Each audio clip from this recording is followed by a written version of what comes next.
Parity, parity, and more parity. This NHL season has had one of the most crazy starts that I have seen in years. From unpredictable division leaders to shocking individual performances, and even veterans turning back the clock to put their team back on the map. Seriously, nothing about this season has gone according to plan. So today, let's break down everything that made this week of the NHL season absolutely chaotic. What's up, guys? Welcome back to the channel. I hope you're having a fantastic day. This past week in hockey has been insane, so we have a ton to get into, and we're going to keep this intro short and sweet. So we are very close to 30,000 subscribers on this channel, so if you're enjoying the content lately, toss us a like and subscribe. And with all that being said, let's get right into today's breakdown. So let's start out east with the Atlantic Division today, and I think if there's one team that I have just been so excited about, and I've probably given a few segments over the first 4 weeks of this series, it would be the Montreal Canadiens. The Habs look unreal and currently sit second in the Atlantic Division through the first 4 weeks. Now, I've talked about how excited I am about this team's future and all of the great things that are yet to come. But really, we need to stop talking about the future and just appreciate what's happening with this team right now.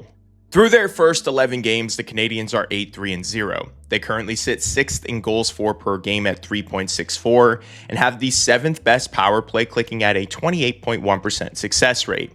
Mainly, their offense is coming from their 4 best guys. And hey, let's call it the core 4, right? Suzuki is tied for 4th in points with 16 on the season. Caulfield is tied for the most goals with 9. Lane Hutson is 2nd in points by a defenseman, and Ivan Demidov leads all rookies in points with 9 on the season. Team goaltending stats haven't been great since Montembeault's off to a bumpy start, but Jacob Dobes has been unreal.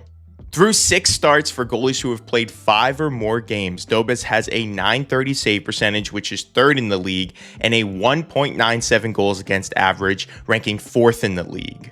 And the best part about this Canadiens team is that they've weathered some injuries through this run. They don't have Gulli, they don't have Reinbacher or Laine, 3 guys who were supposed to be in this lineup to start the year, but have all gone down with injury. So like I've said, I've been talking a lot about the Canadiens, their future, etc. But I think after seeing these first 4 weeks, they are rightfully a team that deserves a lot more credit for what they are doing right now. So seriously, hop on the Montreal Canadiens train. This team is looking incredible to start the year. Up to this point, I don't think I've talked about this team, and funny enough, I'm actually wearing their shirt today. Maybe I shouldn't have done that. It might give people the wrong impression. But today we're going to be giving the Toronto Maple Leafs a little bit of a segment because their up and down start maybe deserves a bit more conversation.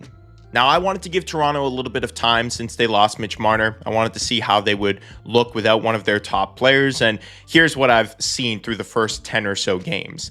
As of now, they're tied for 3rd in the Atlantic Division with Ottawa and Florida. And what is working for Toronto starts with William Nylander and his line alongside John Tavares and Matias Maccelli. Nylander has been involved in an incredible 42.8% of the team's goals this season, consistently showing up early in games and in big moments. Another bright spot has been Matthew Knies. Fresh off a big contract, he's been electric with 14 points, 5 goals in just 11 games. And with Marner out of the lineup, the Leafs needed someone who could step up. And to me, Matthew Knies has answered that call. Another positive sign for the Leafs offense has been their back end stepping into offense a little bit more. Morgan Rielly has a few goals on the season. Jake McCabe and Oliver Ekman-Larsson have contributed to some big plays. I think that that's going to be huge for them moving forward without that 100-point player that they had for the past 10 years or so. Now let's talk about what's not working because, well, they are a 500 team. Austin Matthews is off to a relatively quiet start, 8 points and 5 goals in 11 games. We all knew that losing Marner was going to hurt, but he really needs to step up if this team wants to stay competitive in their division, especially with new teams rising in the standings like the Habs and Detroit. Their 5-on-5 play has been fine, but special teams has been a major issue, particularly their power play, which is clicking at just 13.8%, ranking 29th in the league. Goaltending hasn't really helped either. Anthony Stolarz is sitting at a -3.2 goals saved above expected, a .886 save percentage, and a 3.27 goals against average. The good news is that most of these things are fixable. I believe Austin Matthews will eventually find his groove and start producing a bit more. Craig Berube's an insane head coach, and I think he's going to figure out what's stumping their power play and get them back on track. And as for their goaltending, I think we all know that Anthony Stolarz is better than what we've seen so far. And once they add Joseph Woll back into the mix, they can go back to that tandeming system that worked so well for them last season. As for the rest of the Atlantic, Detroit steals that top spot from Montreal after getting some big wins, with them at number 1 and Montreal at number 2. Boston, Buffalo, and Tampa snap some losing streaks, but are still fighting to climb in the standings. And like I mentioned earlier, Florida, Ottawa, and Toronto are still in the middle of the division, trying to fight through some growing pains. Sticking with the Eastern Conference, let's move over to the Metro and talk about a team that's also been struggling with about a .500 record, the New York Rangers. Recently, the Rangers have sort of reached rock bottom. Yes, they picked up a big win against the Edmontonoilers. However, I do still feel like their offensive struggles are a huge problem for this team. Looking at their underlying stats, the Rangers aren't getting enough offensive production from their top players. They rank 31st in goals for per game at 2.18. They have the 27th ranked power play sitting at 14.3% and do not have a single player in double-digit points. And their top point producer is still their defenseman, Adam Fox. Who knows what's really going on with the Stars in New York? Really, we can only speculate. But what I will say, though, is it feels like the window has been slammed shut on this rendition of the Rangers. Panarin is in a contract year, Zibanejad continues to look like a shell of himself, and it almost seems like JT Miller is playing with some sort of injury because, like I mentioned in my breakdown earlier this week, it just feels like he's lost that half step that once made him so impactful. Obviously, the Rangers have a lot of hockey left to play, and they've had a few big performances lately, which are a positive sign, but I think that this team still needs to sort through a lot of their problems. I personally am high on this team. I think that they're going to figure it out. They have that new head coach, which I always like to say, give them till about American Thanksgiving to really have a clear identity. But if they can't figure it out by then, I think we're going to have to start having conversations about maybe Panarin being moved or this team just dismantling and going back into a rebuild, because what we've seen from them lately is just not good enough for the amount of star players that they have. Moving on, there is another team in this division, a bit uncovered lately, the Washington Capitals, who, after starting this season 5-1, have dropped 3 of their last 4 games, moving them to 6-4-0 on the season and continuing to drop a bit in their division. Now, let's be honest, I've been pretty vocal about this. I don't think anyone expected the Washington Capitals to reach anywhere near the heights that they did last season, and in no way did I expect them to finish atop their division or even second in the NHL. Looking at their underlying stats, I know this is going to have some ups and downs, and it really does fit my narrative right now, which is why I'm including it, but again, I could see this changing next week with the Capitals. At the time of this recording, they sit 20th with their power play and are 26th in goals for per game. They also have players like Alex Ovechkin, Connor McMichael, and Pierre-Luc Dubois not having as great of a start as they did last year. I will say, I expect some of this to change. I don't think that this is the type of players that Ovechkin is or Pierre-Luc Dubois is. I think they just need some time to sort of come off that high from last year and get themselves back on track. While I don't believe in this roster as much as others, and I don't think they're going to repeat what they did last year, I will say if there's one thing that I would be very confident in if I was a Washington Capitals fan, it would be their goaltending, because Logan Thompson has been unreal for them. Through his first 7 games, he has a .937 save percentage and a 1.44 goals against average. Both of these are league leading. This guy's playing out of his mind, and if you look at his contract, this is some incredible production for a guy making way less than market value. As for the rest of the Metro, the Penguins look unreal and currently sit as the best team in the NHL. And the player that they can thank for that has been Evgeny Malkin. Gino looks like he's turned back the clock and is the exact type of player that the Penguins needed injected into their offense this year. So good for him, good for Crosby. They both look unreal, and special shout out to Justin Brazeau, who is still looking awesome to begin the season. Speaking of another team who was at the top of the division just about a couple of days ago, the New Jersey Devils haven't played many games since our last recap, but they still look awesome, and I don't think there's really much to add from what we discussed last week. So if you want to check out what I had to say about them, go look at my last recap. The Carolina Hurricanes have had some ups and downs. They've lost a few here and there, so I'm keeping my eye on them, but they still look solid.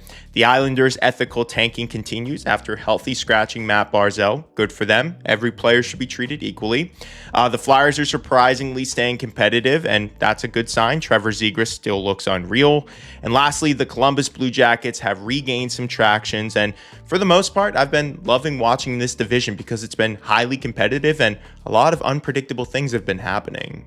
Shifting out west, let's talk about one team who doesn't really deserve a segment, but there is a player within their organization who deserves a shout out of his own, Macklin Celebrini and the San Jose Sharks. Celebrini, at the time of this recording, is within the top 10 of points this year with 17 on the season, and also leads his team in goals with 6.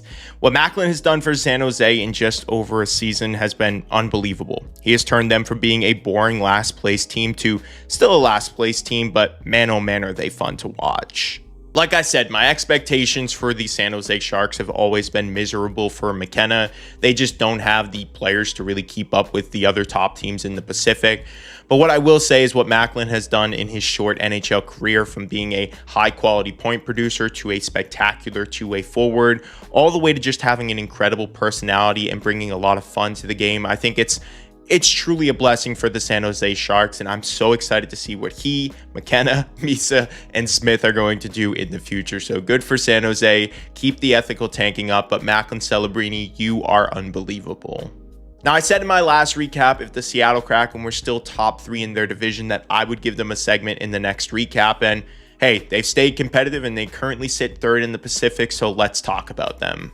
Like I mentioned, Seattle currently sits 3rd in the Pacific, and really to me, it's thanks to their defensive strategy. This is a team that's been able to stay competitive because they play back and have had incredible goaltending to start the year. They currently rank 11th in goals against, and they have a collective .905 save percentage. But really, it's not a collective one. I think Grubauer and Murray have both played one game. So basically, it's been Joey Daccord carrying the net for Seattle through their first 10 or so games. Offensively, Seattle is still Seattle. They don't have that one guy who really stands out in their offense.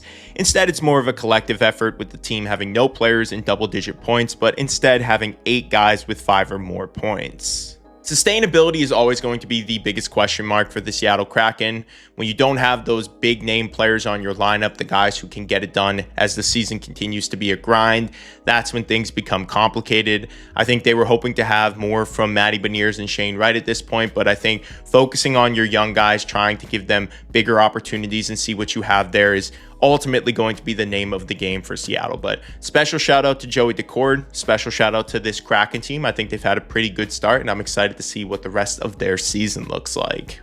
As for the rest of the Pacific, Vegas is still king. Jack Eichel still leads the league in points. However, they will be without Mark Stone, who went down with an injury this week.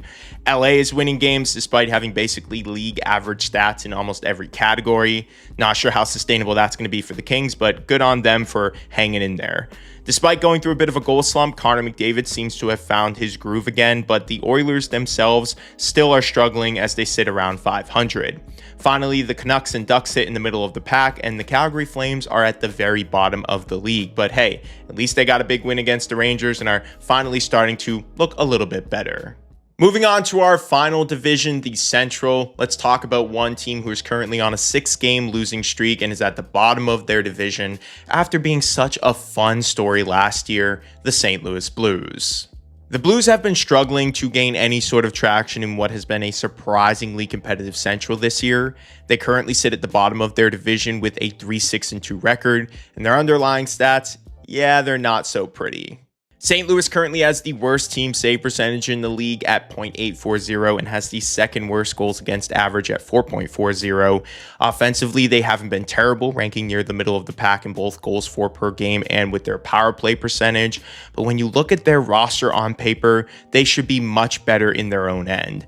And this, by all accounts, is a massive underachievement through the first handful of weeks. In a more positive note, Dallas fans can finally relax a bit. Their team has gotten back on track after dropping a few and starting their season 3-3-1. But the biggest news coming from this team is the extension that they gave to Thomas Harley, who signed an 8 by $10.5 million contract to stay with the Stars. With this deal inked, the Stars now have their core players all locked down for the future: Rantanen, Johnston, Hintz, Harley, Heiskanen, and Ottinger. And for Harley, he can now focus on the rest of the season without having to worry about his future. He has 8 points on the season, and I think we all know the type of player he's capable of being after seeing his impressive year last season and what he did in the Four Nations tournament for Team Canada.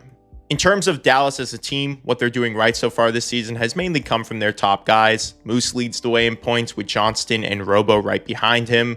They have the third best power play in the league, clicking at a 30% success rate, which is a good sign. However, they aren't really scoring a lot of goals during 5v5, which I expect them to improve on, but that is a bit of a negative sign right now. Even when they're losing, though, I still feel confident in this Dallas lineup.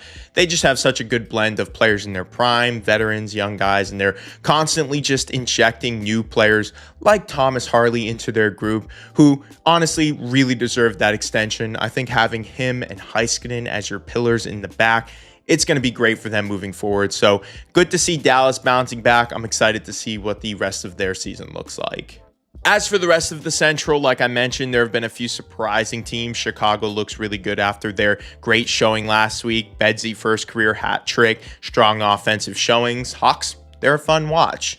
As for the Nashville Predators, I'm actually going to be in Nashville this weekend to watch Flames versus Predators, so I'm hoping that they can bounce back a bit. And a big storyline for them has been Steven Stamkos. He obviously hasn't looked great through the first handful of games, but I've seen some rumors about them potentially shopping him. Who knows if that's going to happen, but Preds need to sort of figure out what their direction is going to be because they feel like a team that's in no man's land right now. Utah and Colorado still look unreal. You also have Winnipeg right behind them. Minnesota struggling a bit, but eventually I expect them to get back on course. But all in all, this has been a fun division with a lot of great storylines. That's all I got for today's recap. However, I do have a few comments that I want to read off real quick from last week's episode, with the first one coming from @AZ Sasquatch Research, who says, Hawks are playing so well, they're ruining their draft chances at McKenna. We'll take him on the West Coast in San Jose. I definitely don't think that you should ever think like that. Let your team be good. If players are thriving and they're developing properly, you don't want to just tank to get another player. That's a vicious cycle that you want to get out of. So yeah, it's exciting for Chicago. And like I said, I actually think that San Jose is going to be the team that gets McKenna, but we'll have to wait and see how everything plays out. The next comment comes from @hockeyguy_9613, who says, is Utah a possible cup contender? What do you think? Also love your video. Don't stop. Thank you. I appreciate the support. And yeah, I see no reason why Utah couldn't be a cup contender. I do feel like they're still on the younger side and will have some growing pains. But if they're still competitive at the top of their division or top three, and the trade deadline comes around and they make a big acquisition, I see no reason why they can't compete with some of the top teams. But still, I feel like it's a bit too early for us to be calling them a contender. And the last comment or comments comes from just everyone who left a great message on that video. The support has been unreal lately from you guys, and I appreciate every last one of you for making this community such a positive and fun place to talk hockey with. So again, thank you guys so much. If you're enjoying the content lately, toss this one a thumbs up and subscribe to the channel so you don't miss out. I also have a few other videos for you guys to check out on the screen if you're bored and want to watch some more hockey related content. Thank you guys again. I will see you in the next upload.